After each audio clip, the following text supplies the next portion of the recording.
This is Ambassador Cleaners in Stewart, Florida. I'd like to show you how we clean our cushions, both outdoor and indoor.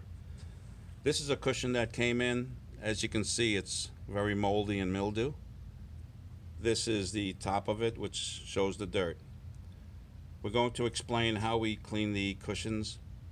First of all, we use a mixture that we created, which is a mixture of chlorine and detergent, but we tried a lot of combinations and it has to be the right amount. Some people think that you just use 100% Clorox, but it basically eats the fabric over years. So, after it is cleaned, okay, as you can see all the mold and mildew, which actually eats away the fabric, okay, you'll get a product like this.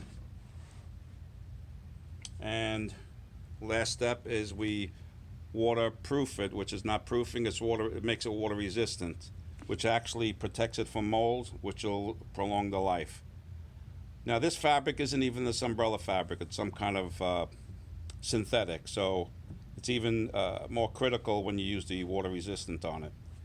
But we used, I can't say the SG word, but we used another product that we also created. I want you to see, okay, as we pour water on it, how it beads up.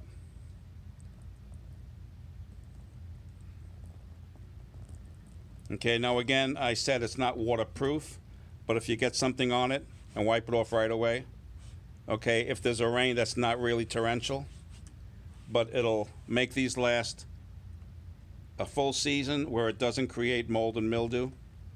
And this is a one-sided cushion. Most of them are two-sided, like this. And if you do bring it to us, we recommend do not take the stuffing out because you'll never get it back the same way. Thanks for listening from Ambassador Cleaners.